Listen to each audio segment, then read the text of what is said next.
اعوذ باللہ من الشیطان الرجیم بسم اللہ الرحمن الرحیم السلام علیکم ورحمۃ اللہ وبرکاتہ۔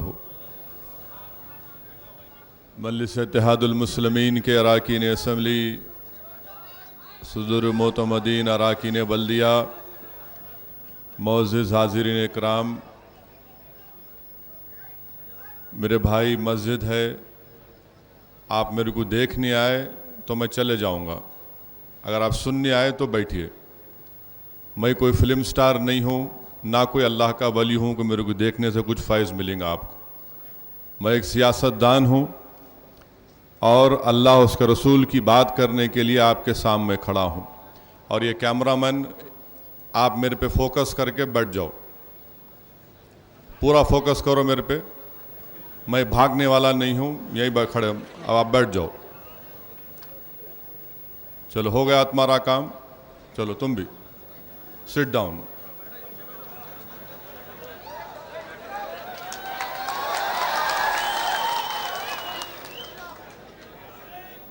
بسم اللہ الرحمن الرحیم۔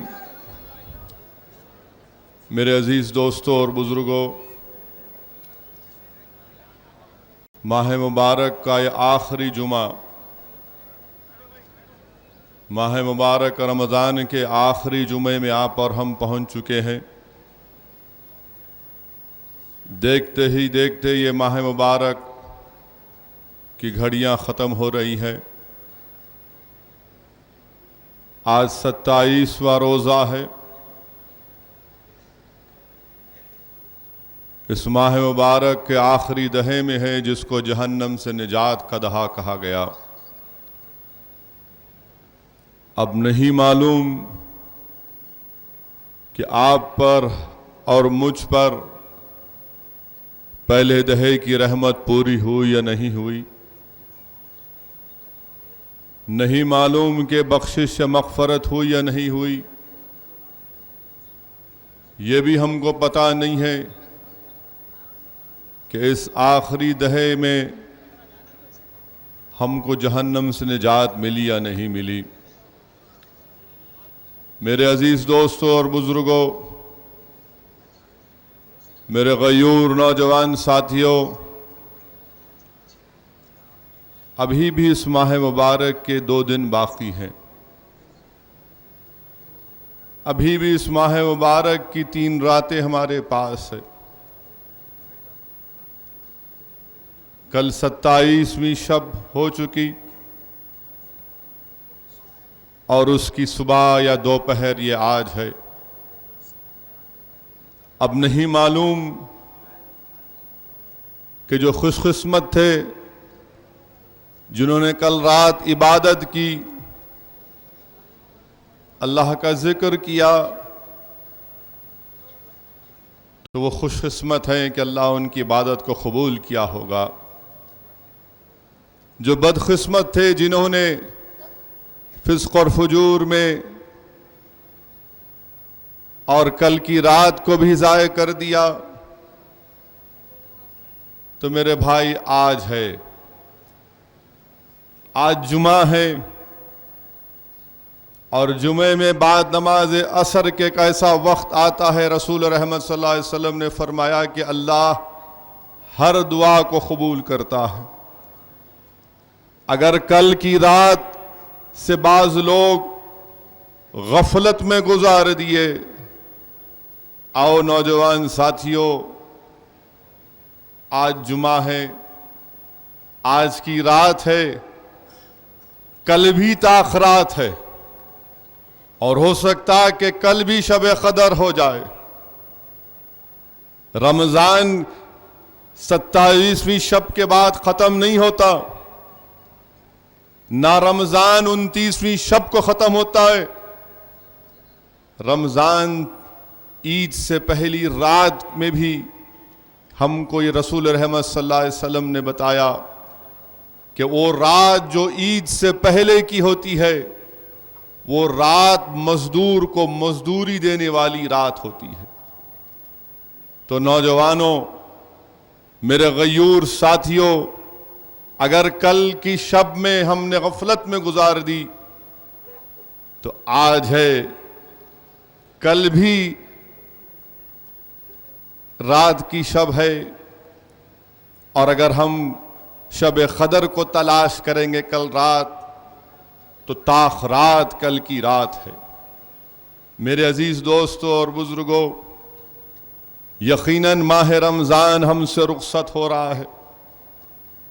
جس طرح مکہ مسجد کے خطیب اور امام نے اپنے خطبے میں کہا کہ الوداع یا رمضان، الوداع یا رمضان، وہ ماہ مبارک ہم سے رخصت ہو رہا ہے جس میں افطار کے وقت ہمارا رزق بڑھا دیا گیا تھا۔ وہ ماہ مبارک ہم سے رخصت ہو رہا ہے جس میں ہمارے مسجدوں کو اللہ نے اس کی نورانیت میں اضافہ کر دیا تھا۔ وہ ماہ مبارک ہم سے رخصت ہو رہا ہے جس میں جہنم کے دروازوں کو بند کر دیا گیا تھا۔ وہ ماہ مبارک ہم سے رخصت ہو رہا ہے جس میں جنت کے دروازوں کو کھول دیا گیا۔ وہ ماہ مبارک ہم سے رخصت ہو رہا ہے جس میں شیطان کو زنجیروں سے جکڑ دیا گیا۔ وہ ماہ مبارک ہم سے رخصت ہو رہا ہے جس میں ایک نفل کی عبادت کرنے پر فرض کا ثواب ملتا ہے۔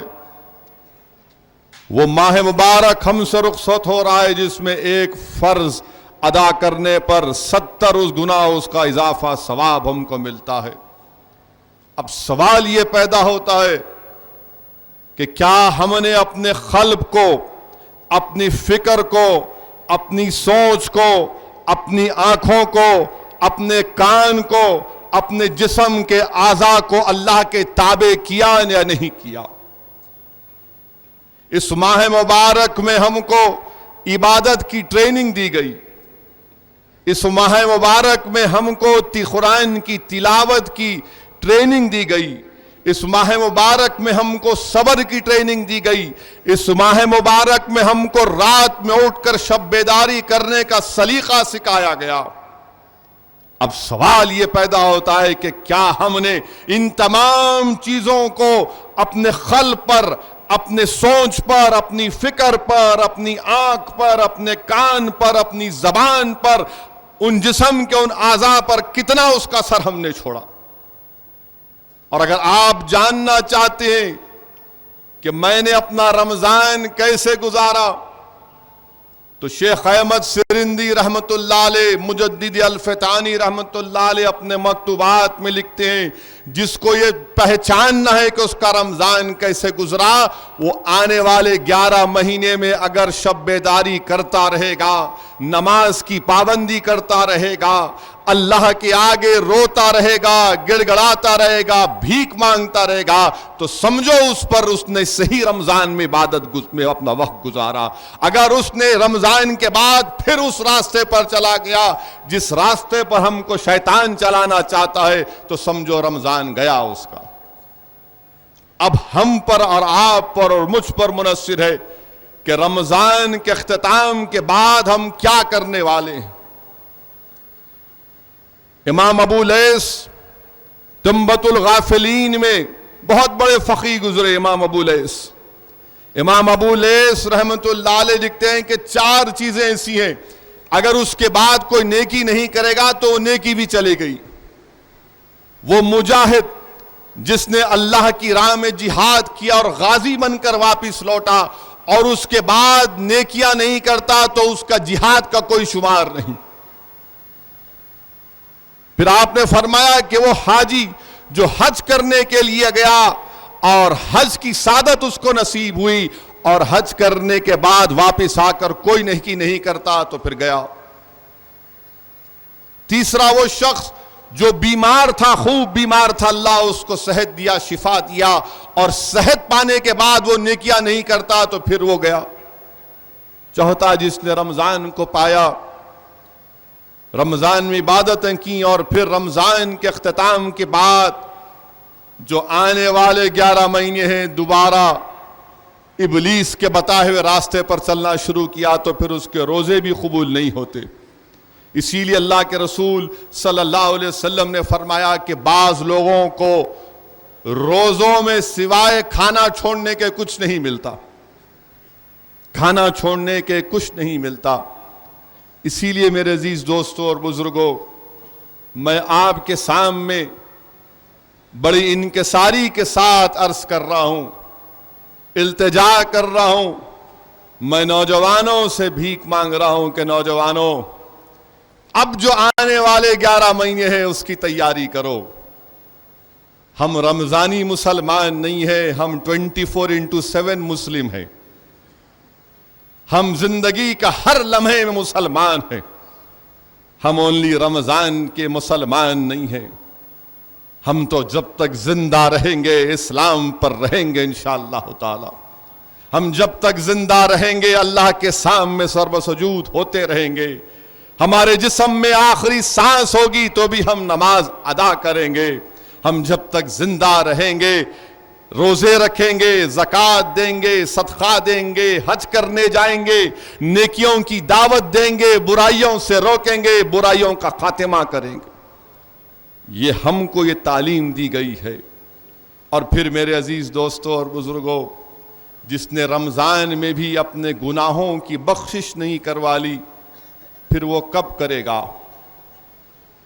کسی نے جا کر حضرت علی شیر خدا سے امیر المومنین سے پوچھا، یا علی، جب گناہگار اللہ کو پکارتا ہے اور نیک بندہ اللہ کو پکارتا ہے تو اللہ کیسا اس کو دیکھتا ہے، کیسے اس کا جواب دیتا ہے؟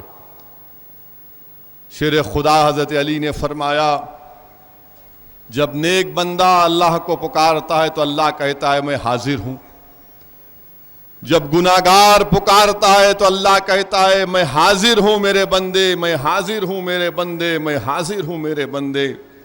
سوال کرنے والے نے پوچھا کہ یا علی، نیک بندہ پکار رہا ہے اللہ کو اور ایک بار، اور گناہگار پکار رہا ہے تو اللہ کئی مرتبہ کہہ رہا ہے کہ میں حاضر ہوں، میں حاضر ہوں، اس کا کیا مطلب؟ امیر المومنین حضرت علی نے ارشاد فرمایا کہ اللہ یہ کہتا ہے کہ جب نیک بندہ مجھے پکارتا ہے تو اس کو اپنی نیکیوں پر بھروسہ ہوتا ہے، جب گناہگار مجھے پکارتا ہے تو اس کو میری رحمت پر پورا بھروسہ ہوتا ہے۔ اس لیے میں اس کو بار بار کہتا ہوں کہ میں حاضر ہوں میرے بندے، میں حاضر ہوں میرے بندے۔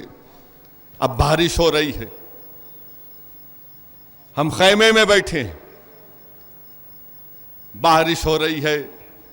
اسی طرح کسی نے جا کر حضرت موسیٰ علیہ السلام سے پوچھا کہ موسیٰ، جب اللہ کی رحمت برستی ہے تو نیک بندوں پر اور گناہگاروں پر کیسے برستی ہے؟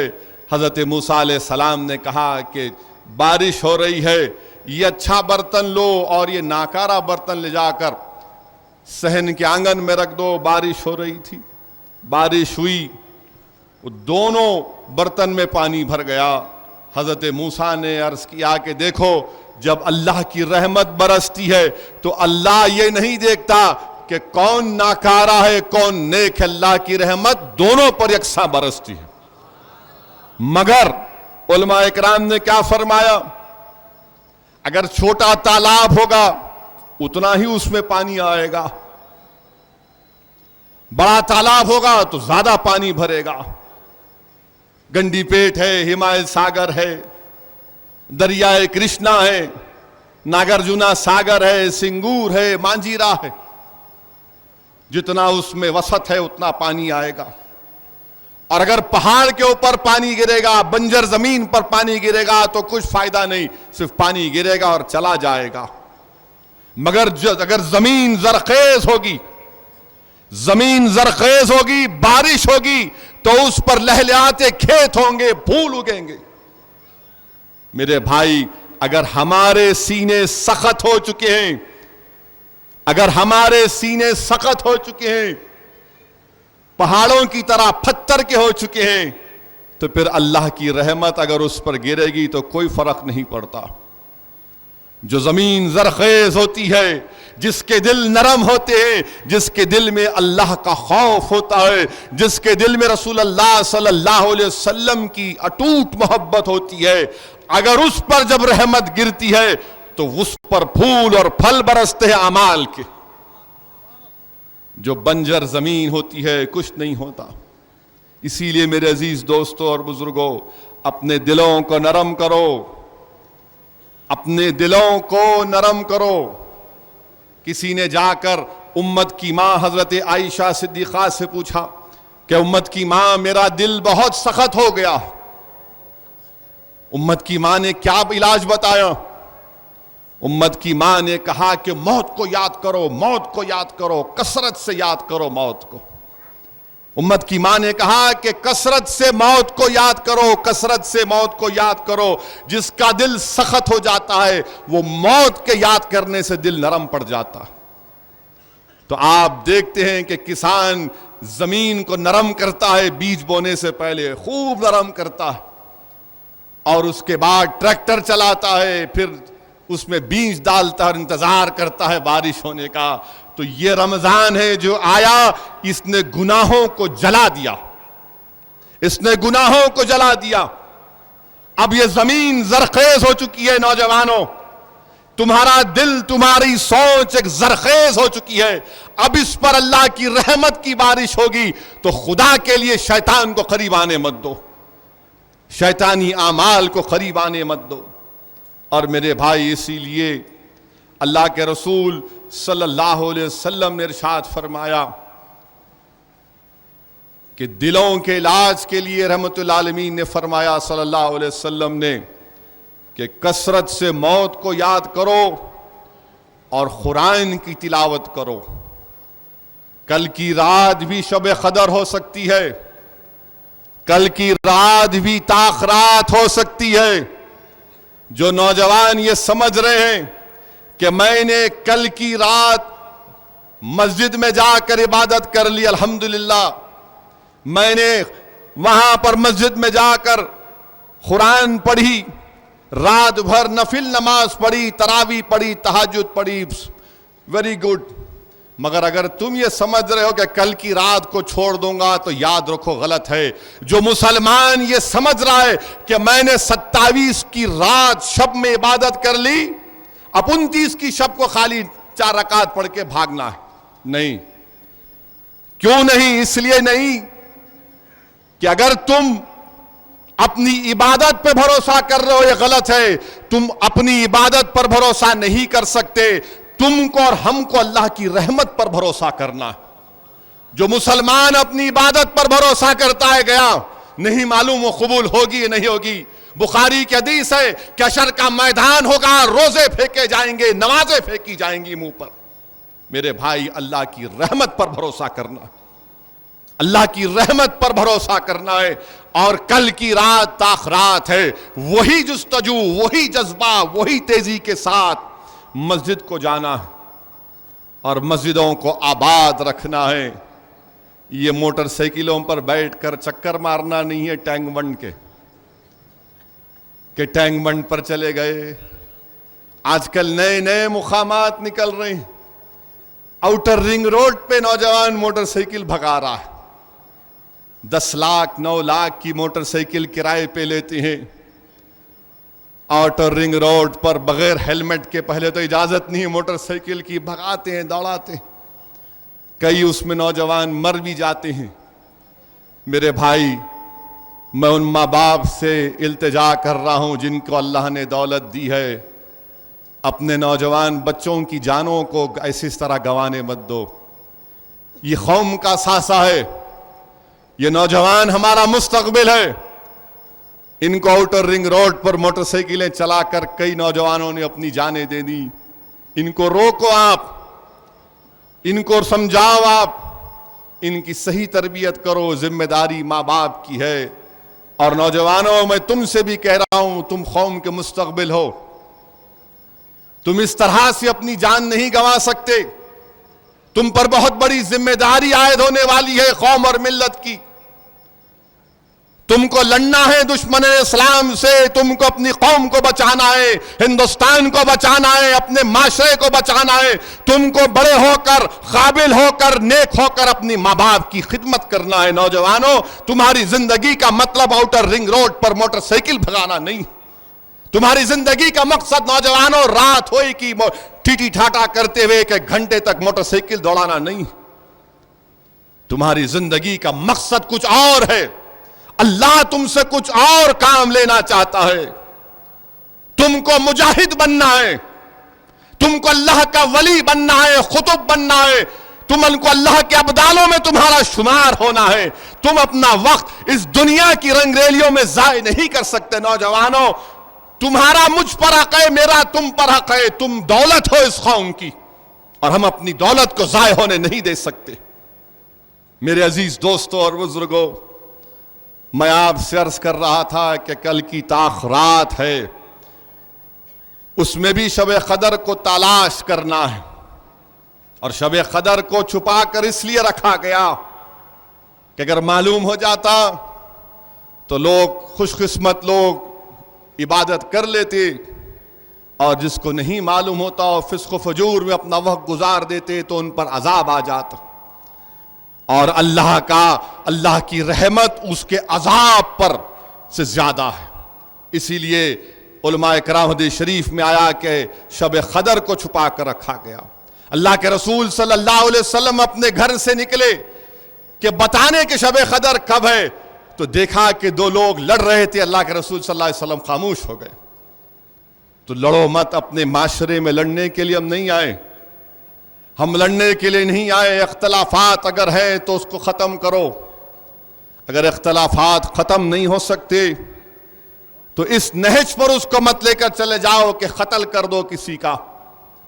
یاد رکھو، جو مسلمان یا پھر کسی انسان کا غیر ضروری قتل کرتا ہے، اللہ سبحانہ و تعالی حشر کے میدان میں جب وہ مقتول آ کر اللہ کے عرش کے سامنے اسی حالت میں کھڑا ہوگا اور کہے گا، اللہ یہ فلاں نے مجھے قتل کیا تھا، میرا اس کا بدلہ دے دے، تم کیا کرو گے؟ جو لوگ معصوم لوگوں کو قتل کر رہے ہیں، ڈرو اللہ سے. تم آج یہاں پر طاقتور ضرور ہوگے، مگر کل تم کو جواب دینا پڑے گا.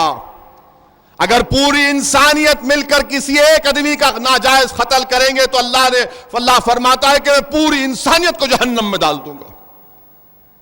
میرے بھائی، حدیث شریف میں آیا کہ شرک کی معافی نہیں ہے اور کسی کو ناحق قتل کرنے والے کی معافی نہیں ہے. ہمارا مقصد اختلافات کو بڑھانا نہیں ہے، اختلافات کو کم کرنا ہے. اگر کم نہیں ہو سکتے، کم سے کم let us agree to disagree. مگر قوم میں اور پورے معاشرے میں ایک اس طرح کا ماحول ہم نہیں بننے دے سکتے. میرے بھائی، کل کی عظیم رات ہے، تاخرات ہے، اس کا خاص خیال رکھیے، اس کا خاص خیال رکھیے. اور میں آپ سے عرض کر رہا ہوں، امام احمد بن حنبل اپنی کتاب مسند میں حدیث شریف لکھے، امام ابو لیث نے اس کو اپنا لکھا، حدیث کو بھی لکھا کہ اللہ ہر روز 5 مقامات پر اپنے مخصوص فرشتوں کو بھیجاتا ہے، مدینہ شریف میں، مکہ شریف میں، بیت المقدس میں، مسلمانوں کے قبرستان میں اور بازاروں میں. جو مکہ شریف کا فرشتہ جس کو بھیجاتا ہے وہ کہتا ہے کہ جس نے اللہ کے فرائض کو چھوڑ دیا، جس نے اللہ کے فرائض کو چھوڑ دیا، اس سے اللہ کی رحمت دور ہو گئی. جو مدینہ شریف کو فرشتہ جاتا ہے، کہتا ہے جس نے رسول اللہ صلی اللہ علیہ وسلم رحمت للعالمین کی سنت کو ترک کیا، وہ رسول اللہ کی شفاعت سے محروم ہو جائے گا. جو مسلمانوں کے قبرستان میں فرشتہ جائے گا، وہ ان قبرستانوں کے مردوں سے پوچھے گا، بتاؤ کہ تم نے کیا حاصل کیا تھا؟ تو کہیں گے کہ ہم نے اپنا وقت دنیا میں ضائع کیا تھا، سوائے اس کے کہ ہم نے بعض وقت اللہ کے ذکروں میں، اللہ کی حمد و ثنا جہاں ہوتی تھی وہاں پر ہم نے جا کر اپنا وقت گزارا. جو بازاروں میں فرشتہ جاتا ہے وہ کہتا ہے کہ سنو، جس کی آواز ہم کو نہیں آتی، وہ کہتا ہے کہ تم آج بازاروں میں اپنا وقت خراب کر رہے ہو، اور اللہ تم کو اپنے عذاب سے اس لیے بچا رہا ہے کیونکہ تم میں متقی نوجوان ہیں، تم میں دودھ پینے والے بچے ہیں جو اپنی ماؤں کے گود میں دودھ پی رہے ہیں، تمہارے پاس جانور ہیں جو گھاس کھا رہے ہیں، تمہارے پاس اللہ کے ولی ہیں جو ضعیفی میں اللہ کی عبادت کر رہے، اس لیے اللہ عذاب نہیں بھیجا رہا. میرے عزیز دوستوں اور بزرگوں، یہ ماہ مبارک رخصت ضرور ہو رہا ہے، مگر عام خیال یہ ہے ارے شب قدر ہو گئی، بس ہو گیا، بس نکلو یہاں سے، بھاگو اب. نہیں میرے بھائی، روکو اپنے آپ کو، روکو اپنے آپ کو. رمضان کے ابھی 3 دن باقی ہیں، اور میں آپ سے عرض کر رہا تھا کہ اگر دل اگر سخت ہو جاتے ہیں، رحمت اللہ عالمین نے ارشاد فرمایا کہ موت کو یاد کرو، کثرت سے یاد کرو. اس لیے اللہ قرآن کریم میں سورہ آل عمران میں 2 مرتبہ 2 مقامات پر فرمایا کہ تم کو موت اس وقت تک نہیں آئے گی جب تک اللہ طے نہیں کر لے گا. موت کا وقت مقرر ہے. اللہ فرماتا ہے کہ جو دنیا سے اجر چاہتے ہیں ان کو اجر دیا جائے گا، جو آخرت کی نعمتیں چاہتے ہیں ان کو آخرت کی نعمتیں دی جائیں گی. اور اللہ فرماتا ہے کہ اللہ شکر گزار بندوں پر اور نعمت فرمائے گا. سورہ آل عمران میں ایک اور جگہ پر علماء کرام نے اس کا ترجمہ کیا آیات کا کہ ہر نفس کو موت کا مزہ چکھنا ہے. کامیاب وہ ہے جو حشر کے میدان میں جہنم سے جس کو نجات مل گئی. سورہ نساء میں اللہ ایک مقام پر فرماتا ہے کہ اگر تم خلوں میں بھی جا کر بیٹھو گے تو موت تمہارے پاس وہاں پر بھی آئے گی. تم خلے میں بھی جا کر بیٹھو گے تو موت وہاں پر آئے گی. سورہ المومنین میں اللہ فرماتا ہے کہ تم کو مرنا ہے. سورہ المومنین میں ایک مقام پر اللہ فرماتا ہے کہ اے منکروں کی جب روح نکالی جاتی ہے تو کہتے ہیں اللہ دنیا میں ہم کو واپس جانے دے، ہم جا کر نیک اعمال کریں گے. اللہ کہے گا ہرگز نہیں، ہرگز نہیں، اب تم برزخ میں رہو گے حساب کتاب سے پہلے تک. سورہ عنکبوت میں اللہ فرماتا ہے کہ جو لوگ اللہ سے ملنے کے امیدوار ہیں تیار ہو جاؤ، تمہارا وقت آئے گا. اللہ سب جاننے والا ہے، اللہ سب سننے والا ہے. سورہ جمعہ میں، سورہ محمد میں، سورہ نوح میں اللہ فرماتا ہے موت کے بارے میں کہ ملک الموت آئیں گے اور تمہاری روح کو قبض کریں گے، تمہاری روح کو قبض کریں گے. اللہ سورہ محمد میں، سورہ جمعہ میں فرماتا ہے کہ تمہاری روحوں کو قبض کیا جائے گا، اللہ کی بارگاہ میں اس کے سامنے پیش کیا جائے گا، جہاں پر تمہارے اعمال، تمہارا کچا چٹا پورا کھول دیا جائے گا. میرے بھائی، موت حقیقت ہے. جس طرح زندگی ایک حقیقت ہے، موت بھی حقیقت ہے. اور موت کیا ہے؟ جسم اور روح کے درمیان کوئی چیز ہے تو موت ہے. اور موت کیا ہے کہ ایک گھر سے دوسرے گھر کو منتقل ہو جانا. مومن فنا ہونے کے لیے نہیں آیا ہے، مومن فنا ہونے کے لیے نہیں آیا. مستدراک جو حدیث کی ایک مشہور کتاب ہے، خلیفہ عمر ابن عزیز نے یہ کہا کہ موت کیا ہے؟ ایک گھر سے دوسرے گھر کو جانا، اور مومن فنا نہیں ہوتا. ترمذی شریف کی حدیث میں اللہ کے رسول صلی اللہ علیہ وسلم نے ارشاد فرمایا کہ اگر لذتوں کو توڑنا ہے تو موت کو یاد کرو، کثرت سے موت کو یاد کرو. بخاری کی حدیث ہے، رسول اللہ صلی اللہ علیہ وسلم نے ارشاد فرمایا، عبداللہ ابن عمر روایت کر رہے اور فرما رہے کہ رحمت اللہ عالمین میرے قریب آئے، میرے کھندے پر اپنا ہاتھ مبارک کر کہا کہ دنیا میں ایک سائل، ایک مسافر کی طرح رہو اور اپنے آپ کو مردہ سمجھو. میرے بھائی، زندگی کی حقیقت موت ہے، یاد رکھو. اگر کوئی یہ سمجھ رہا ہے کہ وہ ایسی کیا کہہ رہا ہے، موت کے بارے میں کہہ رہا ہے، ہاں میں تم کو ایک حقیقت، تلخ حقیقت کے بارے میں بیان کر رہا ہوں. مجھے بھی موت آئے گی، تم کو بھی آئے گی. صلاح الدین اویسی کو بھی موت آئی، عبد الواحد اویسی کو بھی موت آئی. اس عظیم مسجد کے آستانے میں جو یہ قبریں ہیں عمراؤں کی، ان کو موت آئی. ٹیپو سلطان شہید کو موت آئی. سب کو موت آئے گی. کوئی موت سے بچنے والا نہیں ہے، یاد رکھو.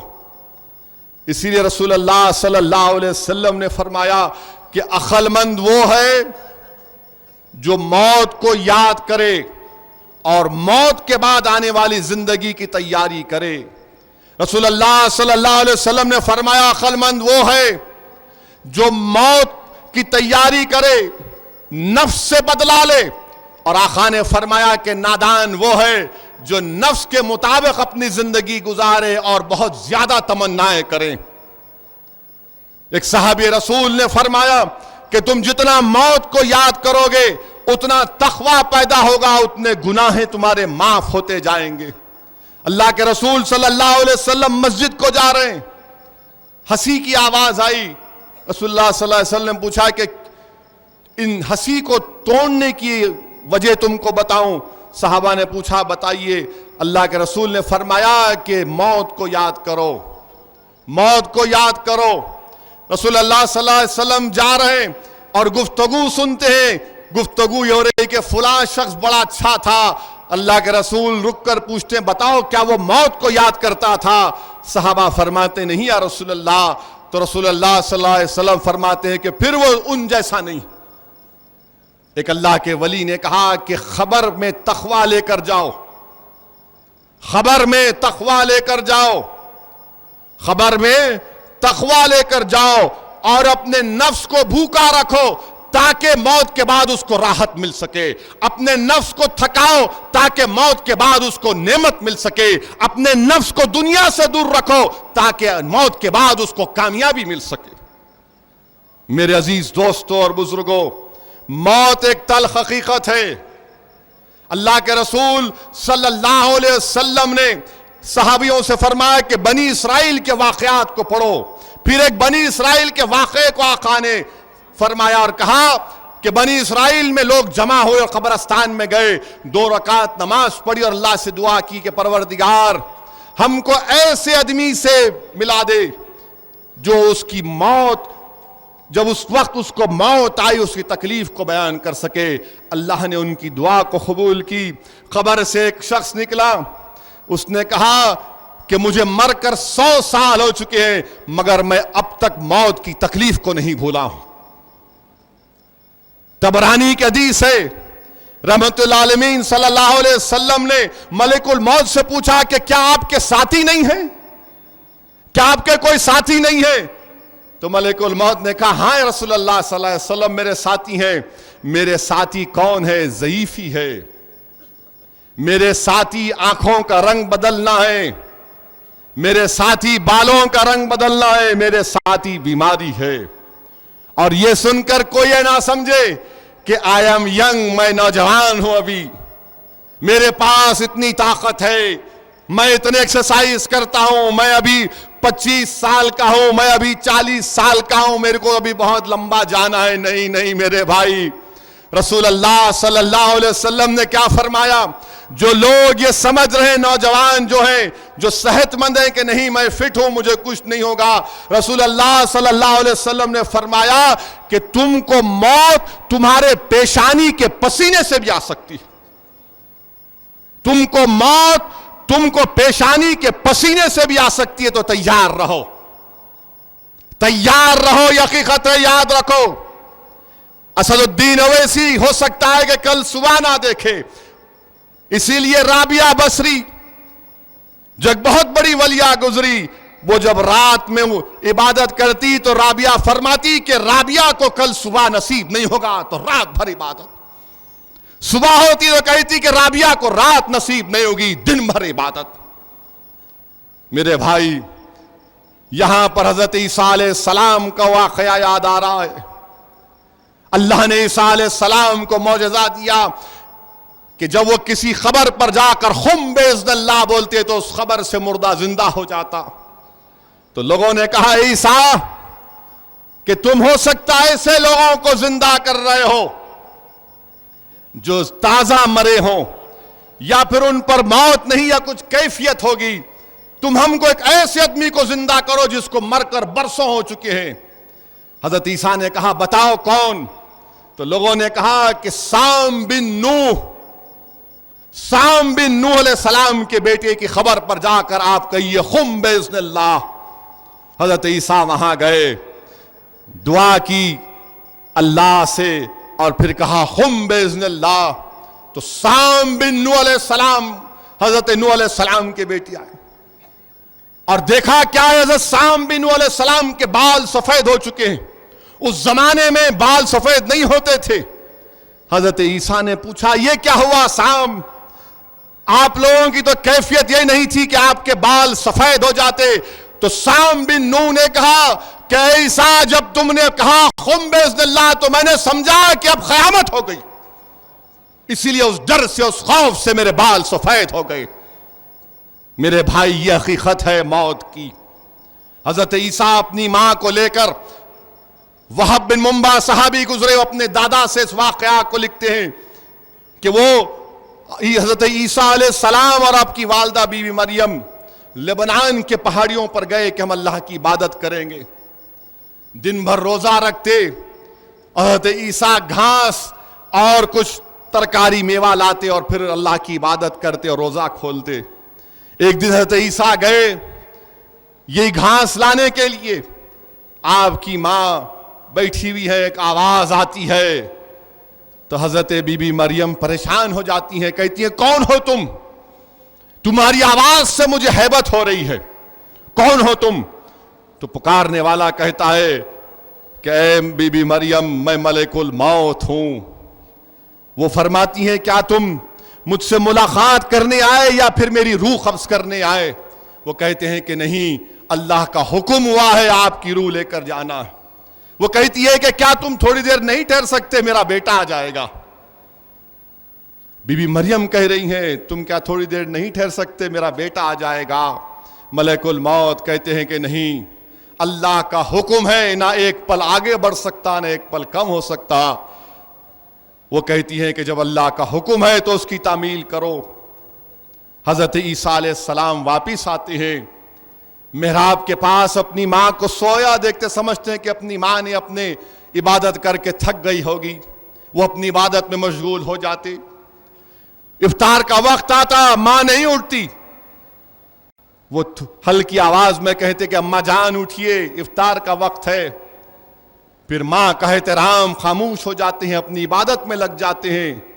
رات ہو جاتی ہے, آدھی رات ہو جاتی ہے, پھر اپنی ماں سے پکارتے کہ اماں جان اٹھیے. افطاری بھی نہیں ہوئی, وہ بھی افطار نہیں کرتے. صبح ہو جاتی ہے. حضرت عیسیٰ اپنی ماں کے قریب جا کر, اپنے ماں کے قریب جا کر پکارتے ہیں کہ اماں جان اٹھیے, صبح ہو چکی ہے, صبح ہو چکی ہے, اللہ کی عبادت کرنا ہے. اور جب آواز آتی ہے کہ نہیں عیسیٰ یہ اب دنیا میں نہیں رہی, تو عیسیٰ علیہ السلام رونا شروع کر دیتے ہیں کہ کون مجھے تنہائی میں ہمت دے گا, کون مجھے تسلی دے گا اس دنیا میں, کون میری عبادت میں میرا ساتھ دے گا. حضرت عیسیٰ یہ بول بول کر روتے ہیں تو پہاڑ ہلنا شروع ہو جاتے, فرشتے رونا شروع کر دیتے, اللہ وہی بھی جاتا. پھر حضرت عیسیٰ علیہ السلام اس بستی میں جاتے ہیں اور جا کر لوگوں سے کہتے ہیں کہ دیکھو میری ماں کا انتقال ہو گیا, میری مدد کرو تدفین میں. تو لوگ کہتے ہیں کہ نہیں, اس جگہ پر تو بہت سانپ بچھو ہے, ہم نے 200 سال سے جانا وہاں پر چھوڑ دیا. دوبارہ حضرت عیسیٰ جاتے ہیں تو ہم وہاں پہ حضرت جبرائیل علیہ السلام کو دیکھتے ہیں, حضرت اسرائیل علیہ السلام کو دیکھتے ہیں اور کہتے ہیں کہ ہم اللہ کے فرشتے ہیں. اب بڑی آنکھوں والی حوریں آ کر آپ کی ماں کو غسل دیں گی. اور پھر اس کے بعد ان کی تدفین ہوئی. قبر کے پاس حضرت عیسیٰ کھڑے ہو کر کہتے ہیں یا اللہ میں نے اپنی ماں سے ملاقات نہیں کی, تو اب میری ماں سے بات کرنے کا مجھے موقع دے دے, تو اپنی میری ماں سے بات کرنے کا موقع دے دی. اللہ ان کی دعا کو قبول کرتا. وہ اپنی ماں کے قبر کے پاس کھڑے ہو کر کہتے کہ اماں جان میں آپ سے ملاقات نہیں کر سکا, بتائیے آپ کا یہ گھر کیسا ہے. بی بی مریم فرماتی ہیں کہ بڑا اچھا گھر دیا, اللہ نے مجھ پر بہت بار رحم کیا, میں بڑے آرام سے ہوں میرے بیٹے. پھر حضرت عیسیٰ علیہ السلام پوچھتے ہیں کہ اماں جان وہ موت کی گھڑی کیسی تھی؟ تو بی بی مریم فرماتی ہے کہ میں نے اب تک اس کی تکلیف کو نہیں بھولی, میں نے اب تک اس کی تکلیف کو نہیں بھولی. میرے بھائی اسی لیے رسول اللہ صلی اللہ علیہ وسلم دعا فرماتے کہ اللہ مجھے سکرات موت سے بچا. بلکہ سرکار اپنی امت کو دعوت دے رہے ہیں, تعلیم دے رہے ہیں کہ تم بولو کہ اللہ مجھے سکرات موت سے بچائے اور عذاب قبر سے بچائے. میرے بھائی رسول اللہ صلی اللہ علیہ وسلم کی سنت ہے, بلکہ تعلیم دی جا رہی ہے کہ سکرات موت سے اللہ کی پناہ طلب کرو, عذاب قبر سے اللہ کی پناہ طلب کرو. اور میرے عزیز دوستوں اور بزرگوں، یہ جہنم سے نجات کا دہا ہے۔ میں نے پہلے بھی کہا، آج پھر دہرا رہا ہوں، اللہ کے رسول صلی اللہ علیہ وسلم کی حدیث ہے کہ جبریل امی آ کر کہتے ہیں، رسول اللہ صلی اللہ علیہ وسلم، اللہ نے جہنم کی آگ کو اور دہکانے کا حکم دیا ہے، تو جہنم کی آگ 1000 سال جلتی رہی، سفید ہو گئی۔ پھر اللہ نے کہا اور دہکاؤ، 1000 سال دہکتی رہی تو سرخ ہو گئی۔ پھر اللہ نے کہا 1000 سال اور دہکاؤ، تو پھر وہ کالی ہو گئی، نہ اس سے چنگاری نکلتی ہے نہ کچھ نکلتی ہے۔ اور پھر حدیث شریف میں آیا کہ اگر جہنم کو اللہ سوئی کے برابر، جو سوراخ ہوتا ہے سوئی میں، اس کے برابر اس کو کھول دے تو پوری زمین جل جائے گی۔ اگر جہنم کا وہ فرشتہ اگر دنیا میں آ جائے تو اس کی بدبو سے، اس کی وحشت سے لوگ پورے مر جائیں۔ اگر جہنم میں جو زنجیریں اس کو کسی ایک اونچے پہاڑ پر رکھ دیا جائے تو پہاڑ پگھل جائیں۔ دنیا کی جو آگ ہے میرے بھائی، اس کو 17 یہ جہنم کی آگ کا 17واں حصہ ہے، اس کو رحمت سے پانی سے دھویا گیا، اور یہی دنیا کی آگ اللہ سے دعا کرتی ہے، اللہ مجھے دوبارہ جہنم میں مت ڈال، مجھے دوبارہ جہنم میں مت ڈال۔ یہ جہنم سے نجات کا دہا ہے میرے بھائی۔ ابھی بھی ہمارے پاس رمضان کے 2 دن باقی ہیں، کل 29ویں شب ہے، کل بھی شب قدر ہو سکتی ہے۔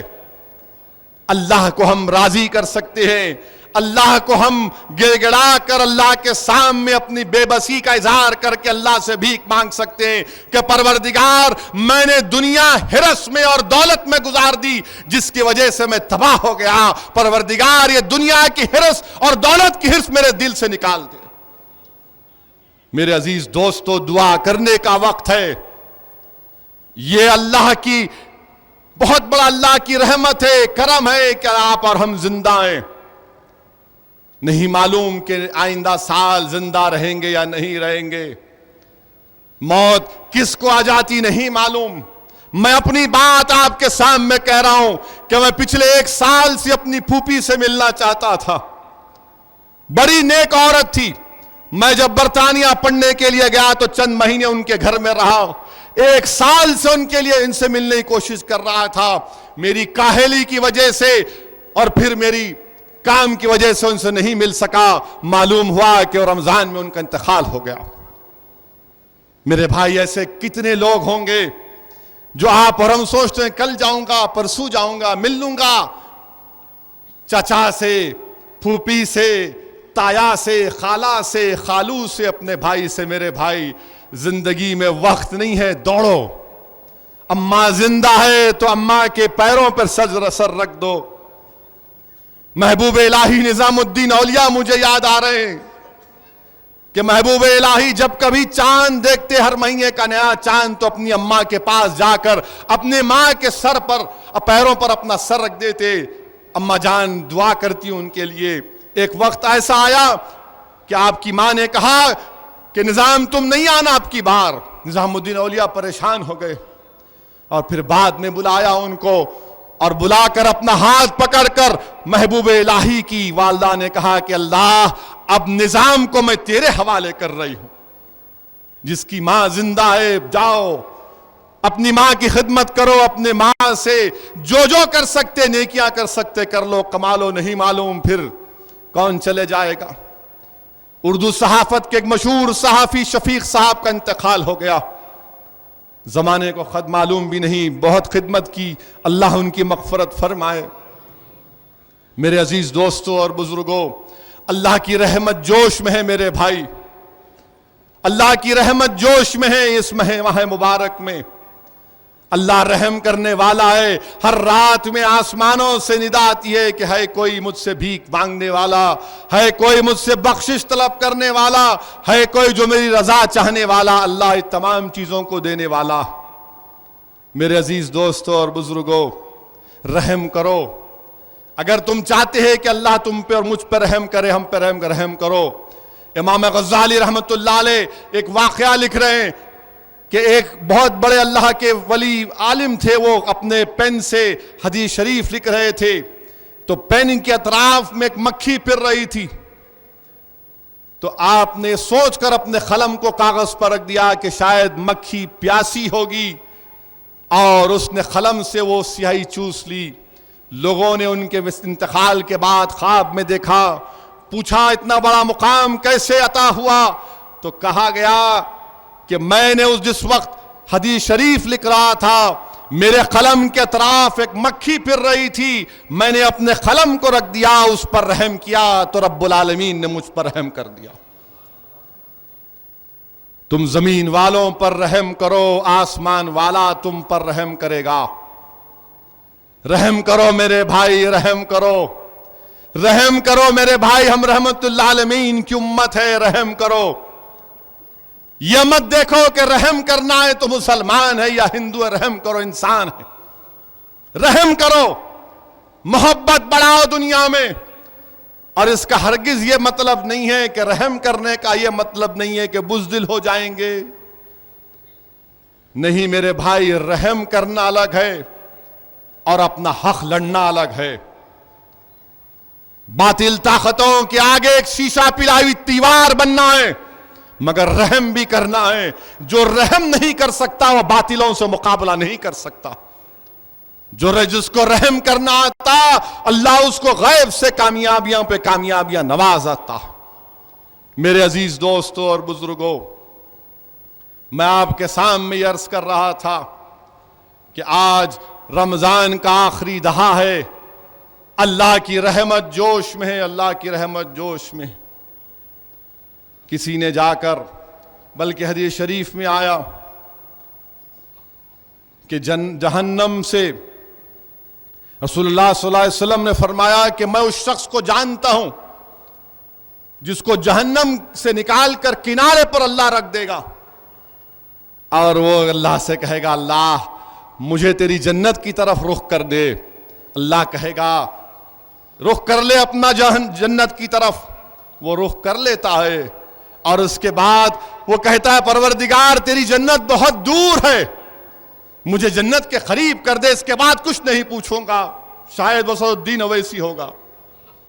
اللہ کہے گا کہ تو نے کہا تھا نا کہ تو مجھ سے سوال نہیں کرے گا، بولے گا نہیں پروردگار ایک مرتبہ۔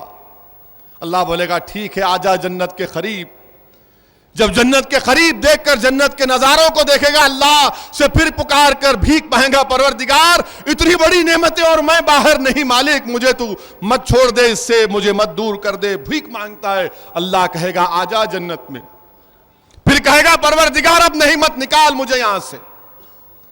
میرے بھائی اللہ رحمان اور رحیم ہے، اللہ رحمان اور رحیم ہے، اور اس کا حبیب رحمت للعالمین ہے۔ رسول اللہ صلی اللہ علیہ وسلم نے، ہم بہت سیرت کے واقعات سنتے ہیں کہ سب کو معاف کیا۔ کیا آپ جانتے ہیں رسول اللہ صلی اللہ علیہ وسلم کے پاس ایک یہودی بچہ کام کرتا تھا، جس نے آپ کے منہ مبارک کو لے کر اس یہودی کو دیا تھا جو جس نے جادو کیا تھا، اور ایک بولی میں اس پتھر کے نیچے ان بالوں مبارک کو رکھا تھا۔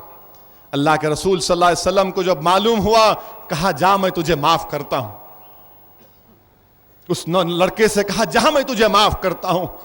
اس کا باپ یہودی پکارتا ہے کہ دیکھو یہ رحمت للعالمین کی رحمت ہے، وہ یہودی بچہ اسلام کو قبول کر لیتا، وہ یہودی بچہ اسلام کو قبول کر لیتا۔ تو رحم کرو میرے بھائی، رحم کرو، دنیا کو آج رحم کی ضرورت ہے۔ نوجوانوں، میں تم کو رسول اللہ صلی اللہ علیہ وسلم کے صحابی کا واقعہ بتا رہا ہوں کہ کیسی محبت کرتے تھے ابو قاسمی رضی اللہ تعالیٰ عنہ۔ آپ کی شادی ہوئی 9 ہجری میں تبوک پر رسول اللہ صلی اللہ علیہ وسلم گئے، آپ گھر میں بیٹھے ہوئے ہیں، ٹھنڈا پانی آپ کے سامنے ہے اور آپ کے گھر میں گرمی ہے اور مٹھی کے اوپر پانی چھنکا جا رہا ہے، گرم گرم کھانا رکھا ہے۔ ابو قاسمی ذہن میں اس بات کو لاتے ہیں کہ میرے آقا غزوہ تبوک میں ہے، ان کے پاس کچھ نہیں ہے، سب چھوڑ کے نکل جاتے ہیں۔ اور صحابی جب دیکھتے ہیں کہ ایک شخص آ رہا ہے سفید کپڑے پہن کر، رسول اللہ صلی اللہ علیہ وسلم کہتے فرماتے ہیں میں جانتا ہوں کون ہے وہ ابو قاسمی، آنے دو اس کو۔ اللہ کے رسول صلی اللہ علیہ وسلم کے ایک صحابی تھے جو رسول اللہ صلی اللہ علیہ وسلم کے ساتھ ہمیشہ رہتے تھے، ہمیشہ رہتے تھے، حضرت ابو قتادہ رضی اللہ تعالی عنہ۔ رسول اللہ صلی اللہ علیہ وسلم اونٹ پہ جا رہے ہیں، نیند آ رہی ہے، فوراً اپنے اونٹ کو بازو کر لیے، پھر بازو کر لیے کہیں گر نہ جائے۔ میرے بھائی ابو قتادہ کی روح نوجوانوں تم سے پکار کر کہہ رہی ہے کہ باطل طاقتیں اسلام کو جھکانا چاہتی ہیں، کیا تم اس کو ٹھہراؤ گے؟ نہیں ٹھہراؤ گے۔ نوجوانوں ابو قتادہ کی روح تم کو پکار کر کہہ رہی ہے کہ دیکھو ہم نے اپنی زندگیوں میں اللہ کے رسول صلی اللہ علیہ وسلم سے اتنی محبت کی کہ آقا اونٹ پر ہیں، اور اگر نیند آ رہی ہے تو ہم بازو اب کھڑے ہو جاتے، اونٹ کو بازو کر لیتے۔ نوجوانوں آج اسلام کو جھکانے کی کوشش کی جا رہی ہے، تو نوجوانوں تم اسلام کو جھکنے دے گے یا تم کھڑے ہو جاؤ گے اسلام کے لیے؟ یہ تم کو فیصلہ کرنا ہے نوجوانوں۔ نوجوانوں میں تم کو کہہ رہا ہوں دنیا اسلام کی ضرورت ہے، دنیا کو اسلام کی تعلیمات کی ضرورت ہے، دنیا کو رسول اللہ صلی اللہ علیہ وسلم کی تعلیمات کی ضرورت ہے۔ دنیا روحانیت کی پیاسی ہے، دنیا کو صدیق اکبر کی صداقت کی ضرورت ہے، دنیا کو فاروق اعظم کی عدالت فاروقی کی ضرورت ہے، دنیا کو عثمان غنی کی سخاوت کی ضرورت ہے، دنیا کو شیر خدا حضرت علی کی شجاعت کی ضرورت ہے۔ تو ریگزار کربلا سے آواز آ رہی ہے کہ دنیا کو حسین کی شہادت کی ضرورت ہے، کربلا سے اہل بیت کی روح تم کو پکار کر کہہ رہی ہے کہ کیا تم باطل طاقتوں کے خلاف اٹھو گے؟ نہیں اٹھو گے؟ میرے عزیز دوستوں اور بزرگوں، میں ان نعروں کی ضرورت نہیں ہے۔ ہر بار کوئی بات کہہ دیے نعرے مار دیے، نہیں، اپنے جذبات پر قابو رکھو، اور میں جو کچھ کہہ رہا ہوں سوچو اس پر، اپنی زندگی میں ایک تبدیلی لاؤ، ایک انقلاب برپا کرو، سوچ و فکر میں تبدیلی پیدا کرو، پہچانو دنیا کو، پہچانو دنیا کو۔ آج ہمارا معاملہ کیا ہے؟ کوئی بابا اگر بول دیے کہ ایسا کرنا تو بابا کے پیچھے دوڑ جاتے۔ ٹپا چبوترا میں ایک بچے کی شادی ہوئی، بچی کا نکاح ہو گیا، تو بچے والوں کے کوئی ایک ڈسکو ڈینسر بابا ہے، وہ بولے نہیں اس کے آنکھیں جو ہے نا، وہ بچی کی آنکھیں ذرا کیا بولے بابا کچھ بولے، بچی کی آنکھیں ویسے ہے تو ختم ہو جاتا۔ آپ اندازہ نہیں کر سکتے، شادی خانے سے دولہا اٹھ کے بھاگ گیا۔ ہنسنے کی بات نہیں ہے، ہوا یہ۔ مجھے کسی نے فون کر کے کہا، میں فوراً اے سی پی کو بات کیا، ملا اے سی پی صاحب یہ ایسا واقعہ ہوا، آپ کو معلوم؟ حضرت پولیس کو کچھ نہیں معلوم، کچھ بھی نہیں معلوم، کیا معلوم بیچاروں کو؟ میں نے کہا مجھے معلوم ہوا، ذرا پکڑنا۔ بولے سر بالکل ایکشن لیں گے۔ ایکشن نہیں، ری ایکشن ہونا۔ پہلے بابا کو پکڑنا، آپ اس بابا کو لانا اور لا کے آپ کی خاطر کرنا۔ پولیس کی مہمان نوازی تو ساری دنیا میں مشہور ہے، مگر افسوس کہ صرف ہم ہی ان کے مہمان بنتے ہیں۔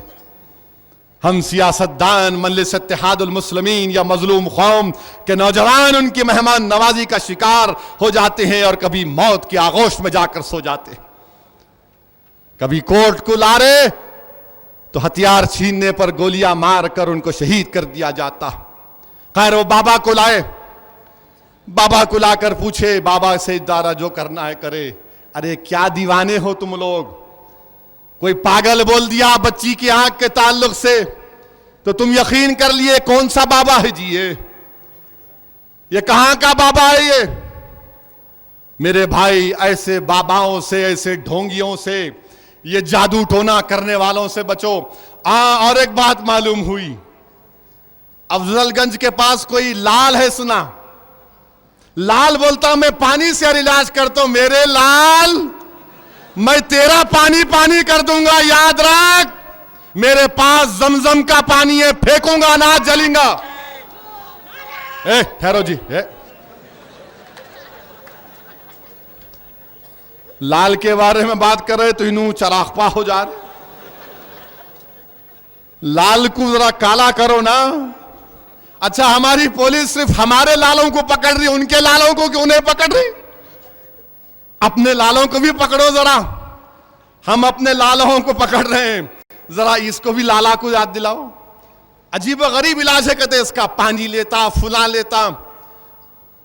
ایک بار اکبر الدین اویسی پہ حملہ ہوا، اللہ سبحانہ و تعالیٰ نے نئی زندگی دی۔ دیکھیے موت وہاں پر نہیں گئی کیونکہ وقت نہیں آیا تھا۔ سورہ آل عمران میں اللہ نے کہا کہ وقت متعین کر دیا گیا ہے، نہ آگے نہ پیچھے۔ جان لینے والے سمجھے بڑے باکھڑے پہلوان، اللہ انشاءاللہ تعالی جن لوگوں نے اکبر الدین اویسی پر حملہ کیا ان کو غارت کرے گا دین اور دنیا میں۔ تو خیر، اس کے بعد ایک صاحب آ کے بولے صاحب یہ بہت بڑے پہنچے ہوئے بابا ہے۔ میں بولا کون پہنچے ہوئے؟ میں پہنچا ہوا، میرے سے پہنچا ہوا کون ہے؟ میرے پاس حزب البحر ہے، ان کے پاس کیا ہے بتاؤ؟ تو بولے صاحب ذرا ایک بار ملاقات کریے۔ رہے بولا جاؤ یار، دماغ مت خراب کرو، ڈاکٹر پورا اپنی کوشش کر رہے، پوری قوم دعائیں کر رہی ہیں، وہ ماں اور بہنیں گڑ گڑا کر دعائیں کر رہی ہیں، ان کی دعا کافی ہے، یہ ڈسکو ڈانسر نہیں چاہیے میرے کو۔ بہرحال انہوں آ گئے وہاں پر، آ کے بولے نہیں دیکھو میں ہوں۔ میں بولا تم کدھر؟ بولے ذرا ایک سن لو میری بات کو۔ میں بولا اب چلو اب دارالسلام کو آج سن ہی لیں گے۔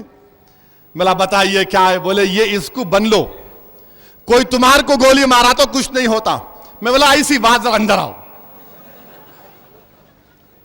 ہمارے دارالسلام میں کسی کے پاس ایک سروس پسٹل لائسنس تھا۔ بولا میاں ہے کیا؟ صاحب آج کل تو رکھ کے پھرنا پڑ رہا۔ فوراً میں بولا اچھا نکالو ذرا۔ فوراً میں کیا کیا؟ میں بولا بابا آپ کو بنتا ہوں، لو اب مار اس کو گولی، اب بتائیں گے۔ بابا بولا یہ کیا کر رہے ہیں، میرے کی جان لے لیتے۔ بولا ٹیسٹنگ ٹیسٹنگ، آپ بچ گئے تو میں پہنتا ہوں، تم مر گئے تو میں کہیں کو پہنوں۔ ارے نہیں نہیں نہیں، مطلب بھاگ، دکھنا نہیں یہاں پہ پھر تو۔ بولے ارے تو سب سے بڑا جادوگر ہے۔ ارے میں گرو گھنٹال ہوں۔ بولا بھاگ یہاں سے، اچھوں کے جادو اتار دیا تو میرے سے آ کے بول رہا۔ میرے بھائی یہ کفر ہے، یہ کفر ہے، کفر ہے۔ ان کے پاس مت جاؤ، اللہ کے سامنے سر جھکاؤ، گھر میں سورہ بقرہ پڑھو۔ ہاں اللہ کے ولی ہیں، ان کے پاس جاؤ، ان سے دعا کراؤ، جو تم سے پیسہ نہیں لیں گے، جن کو دیکھ کر، جن کے چہروں کو دیکھ کر تم کو اللہ اللہ اللہ یاد آئے گا۔ یہ لوگوں کو دیکھ کے دل بولتا بھاگ بھاگ بھاگ۔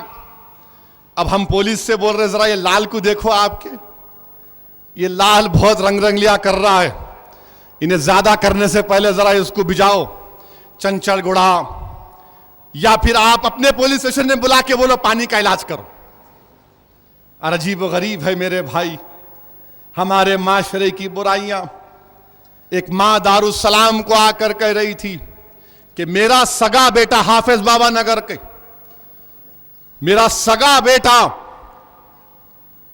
اپنے گھر جو میرے شوہر، مرحوم شوہر نے میرے نام پر کیا، جعلی دستخط کر کے ڈپلیکیٹ ڈاکومنٹ بنا کے گھر پہ قبضہ کر لیا۔ میں ڈی سی پی صاحب کے پاس گئی تو وہاں پر انہوں بولے انڈاس کر کے دیا انسپیکٹر کو کہ تم انکوائری کرو، انہوں تو لکھ دیے۔ جیسا ڈی سی پی آفس کے باہر نکلے وہاں پر ایک شیطان تھا، وہ بولا ارے وہاں کہیں کیوں جاتے، میں کرا دیتا ہوں۔ وہ بیچاری مجبور ماں تھی، کہا 2 لاکھ روپے چاہیے۔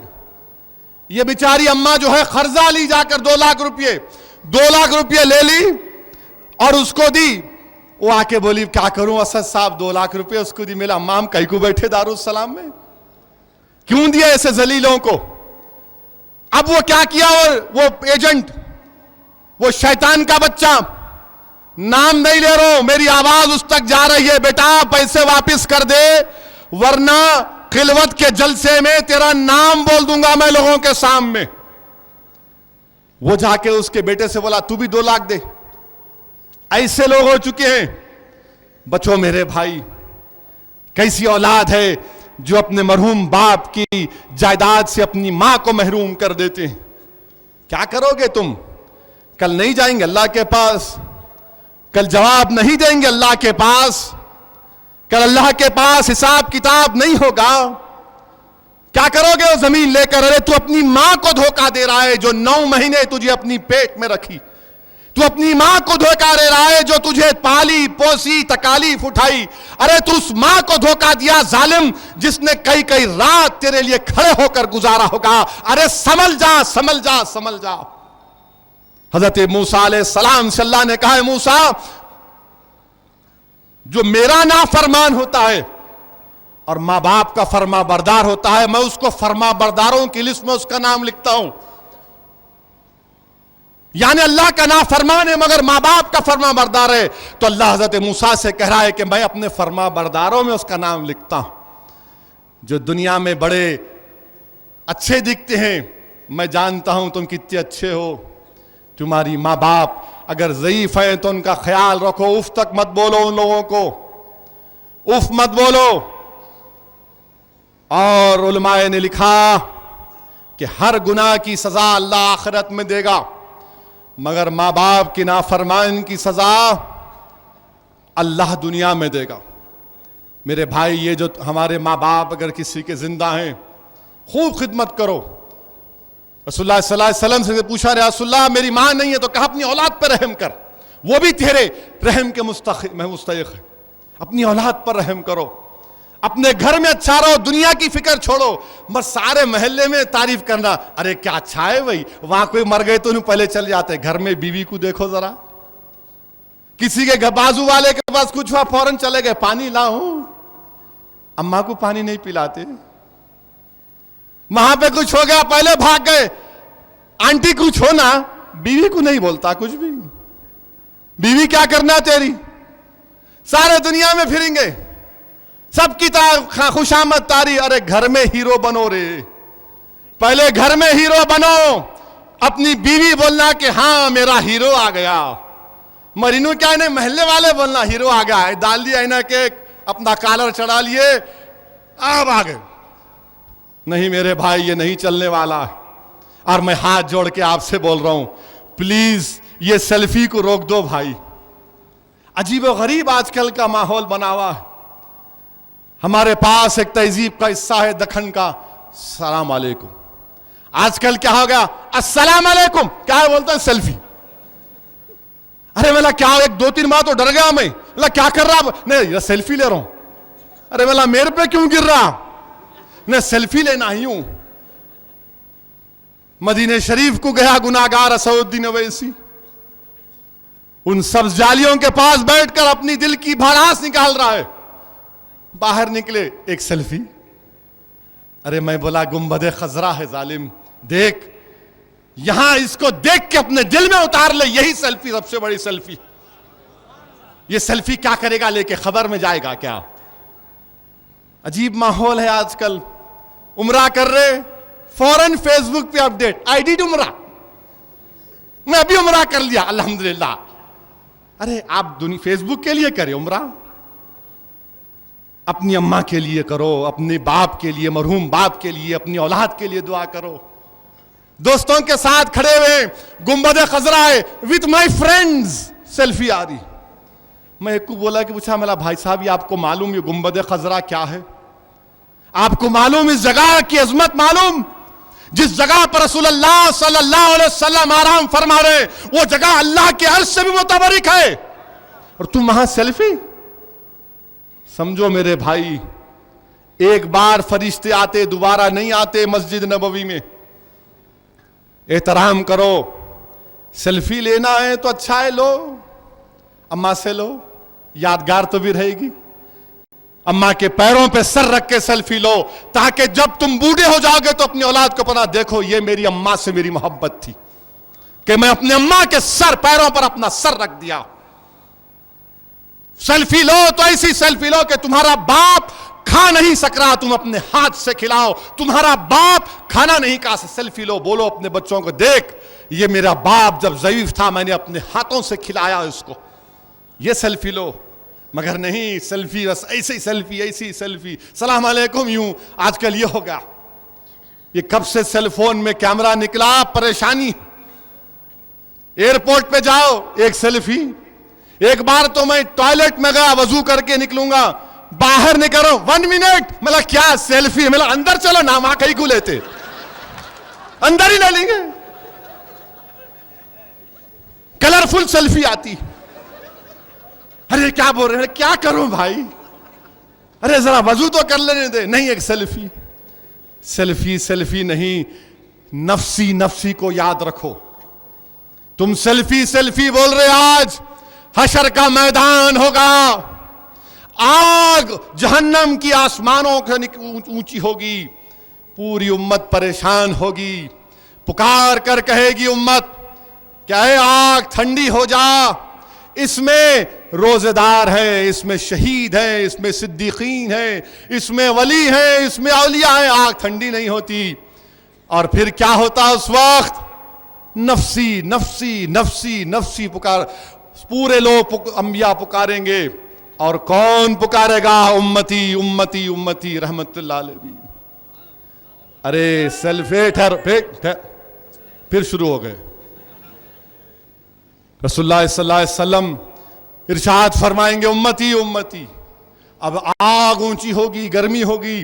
جبریل امی آئیں گے اور کہیں گے یا رسول اللہ صلی اللہ علیہ وسلم، اس پیالے میں جو پانی ہے اس کو آگ میں ڈال دیجئے. اللہ کے رسول صلی اللہ علیہ وسلم اس پیالے کے پانی کو آگ پر ڈالیں گے تو آگ ٹھنڈی ہو جائے گی. رحمت اللہ عالمین صلی اللہ علیہ وسلم پوچھیں گے یا رسول اللہ، یا جبرائیل، یہ کیا تھا اس پیالے میں، پانی کیا تھا؟ رسول اللہ صلی اللہ علیہ وسلم کو بتایا جائے گا. جبرائیل عرض کریں یا رسول اللہ، اس میں آپ کے امت کے گناہگاروں کے آنسو تھے جو اللہ کے خوف سے روتے ہیں. میرے بھائی، سیلفی کی جگہ اپنے آنکھوں کو نم کر لو. حدیث شریف میں آیا کہ اگر ایک جس آنکھ میں آنسو آ جاتا اللہ کے خوف سے، جہنم کی آگ اس کو نہیں چھیتی. حدیث شریف میں آیا کہ ایک شخص کو جہنم کا ڈالنے کا حکم ہو گیا تو اس جس کو جہنم میں ڈالنے کا حکم ہو گیا، اس کے آنکھ کی، وہ نہیں اس کی آنکھ نہیں بلکہ اس آنکھ کی ایک پلکی نے پکار کر کہا، اللہ تو اس کو جہنم میں نہیں ڈال سکتا، اس لیے کہ اس آنکھ کہ اس کے اوپر اس نے خوف سے اپنے آنسو لائے تھے. حکم ہوگا کہ آگ اس کو نہیں چھین سکتی. اللہ کا خوف پیدا کرو، اللہ کا خوف پیدا کرو. کیسے خوف پیدا ہوگا؟ اگر تم زندگی میں 24 گھنٹے میں سے اگر 16 گھنٹے خالی اس کو دیکھتے رہیں گے تو خوف نہیں پیدا ہوتا. یہ خوف نہیں پیدا کر سکتا، یاد رکھو. ہاں یہ ضروری ہے، یہ ایک آسانی پیدا کرتا، مگر اگر یہ ہماری مجبوری بن جائے گا تو گئے تم. ہماری مجبوری یہ نہیں بن سکتا. ہم کو اللہ کے آگے سر بسجود ہونا پڑے گا، اللہ کے آگے آنسو بہانا پڑے گا، اپنے آنکھوں کو نم کرنا پڑے گا، تب جا کر ہم کو کامیابی ملے گی. میرے بھائی، اللہ رحمان اور رحیم ہے. میں نے حدیث شریف کو پہلے بھی بیان کیا، پھر سے بیان کر رہا ہوں، اور جب تک زندگی باقی رہے گی بیان کروں گا. کیونکہ جب کبھی حدیث شریف پڑھتا ہوں تو ایسا لگتا ہے کہ شاید ان دو میں سے قصر الدین اویسی ہوگا. جب جہنم سے آخری 2 لوگوں کو نکالا جائے گا اور اللہ کے سامنے پیش کیا جائے گا، اور اللہ فرشتوں سے کہے گا کہ جاؤ دوبارہ ان کو جہنم میں ڈال دو. ایک شخص دوڑے گا اور ایک شخص ٹھہرا رہے گا. جو دوڑ رہا تھا اللہ حکم فرمائے گا فرشتوں کو اس کو لے کر آؤ. دوبارہ اس کو لایا جائے گا اور پھر اللہ اس سے مخاطب ہوگا، بولا کہ آج تو ابھی کہہ رہا تھا کہ جہنم بڑی تکلیف دے، کیا ہوا؟ وہ کہے گا پروردگار دنیا میں تو تیرا حکم تعمیل نہیں کیا، آج موقع ملا تو تیرا حکم تعمیل کر رہا ہوں. اللہ کی رحمت جوش میں آئے گی. اللہ کہے گا کہ یہ آج بھی میری رحمت سے مایوس نہیں ہے، اس کو جنت میں رکھ دو. دوسرے سے اللہ مخاطب ہو کے بولے گا اپنی شان کے مطابق کہ تیرے دل میں خیال نہیں آیا کہ تو میرا حکم کی تعمیل کرے،